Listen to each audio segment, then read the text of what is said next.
எல்லோரும் எப்படி இருக்கிறீங்க? நல்லா இருக்கிறீங்கன்னு நம்புறேன்.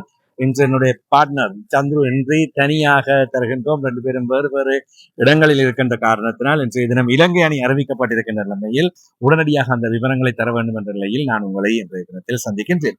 இலங்கை T20 அணி, அதாவது ஜிம்பாப்வே தொடருக்கான T20 அணி அறிவிக்கப்பட்டிருக்கின்றது. ஜிம்பாப்வே தொடருக்கான T20 அணி என்பது ஆசிய கிண்ணத்துக்குமான அணியாகவே தான் எதிர்பார்க்கப்படுகின்றது.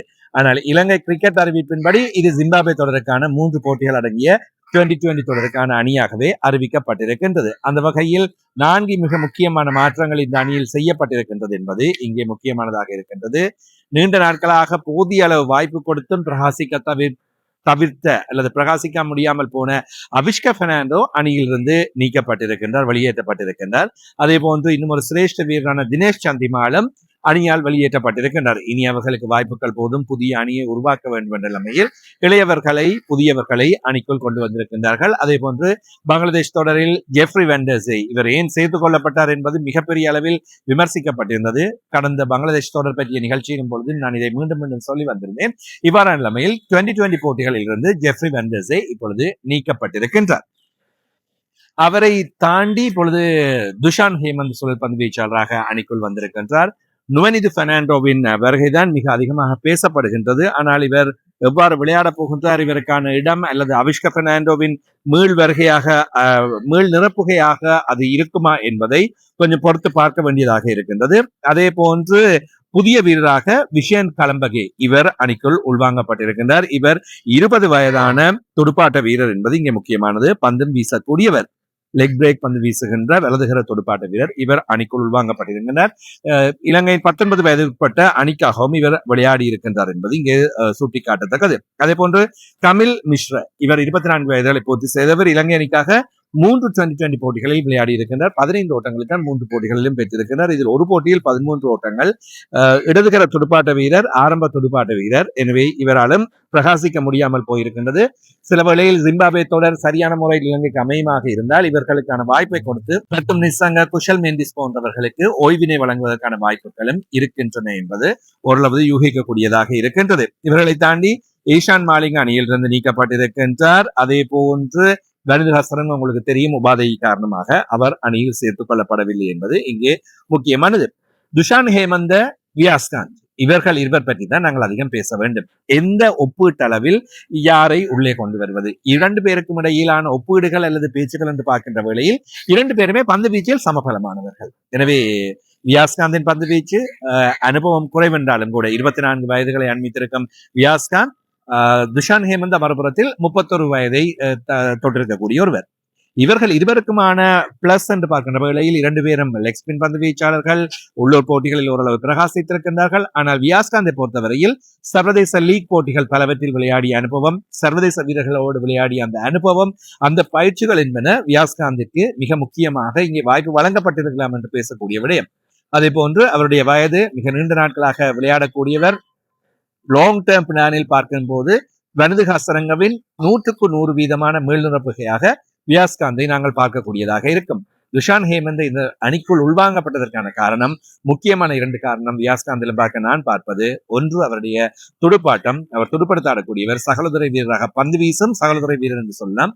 அதையும் தாண்டி மிக அபாரமான களத்தடுப்பாளர். இந்த 2 பெனிஃபிட்ஸ் தான் நிச்சயமாக அவருக்கான இந்த வாய்ப்பை எடுத்துக் கொடுத்திருக்கும். ஆனால் அவர் இப்பொழுது அணியில் சேர்த்துக் கொள்ளப்பட்டாலும் அவருக்கு விளையாடக்கூடிய வாய்ப்பு எந்த அளவுக்கு இருக்க போகின்றது?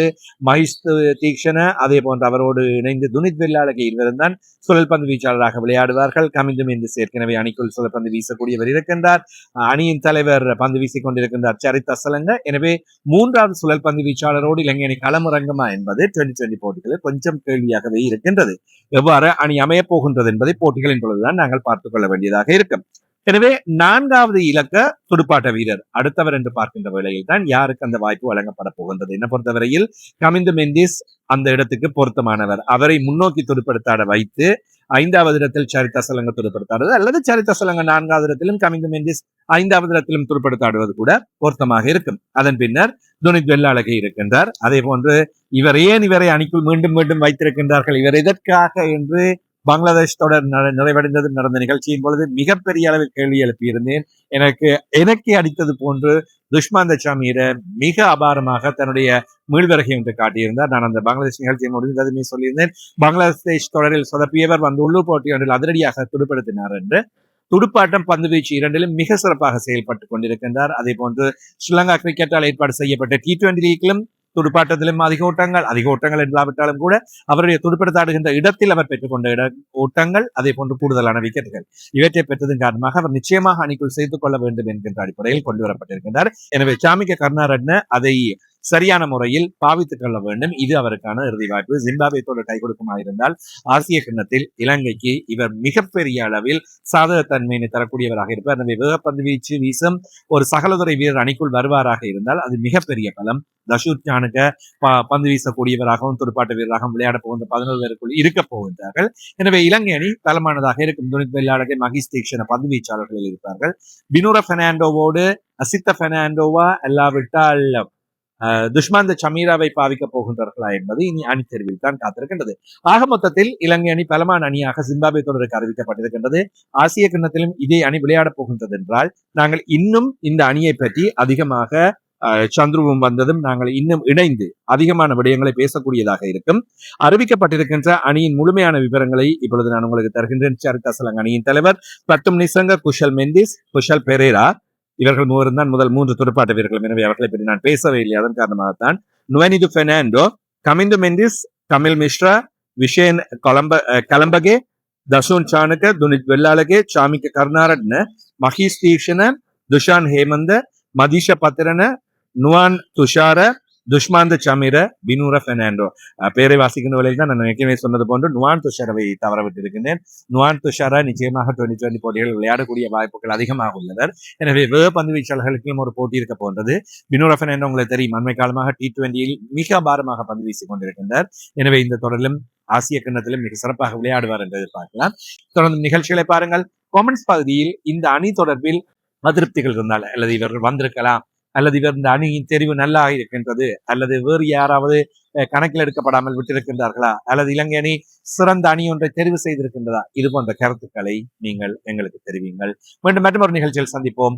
நன்றி, வணக்கம்.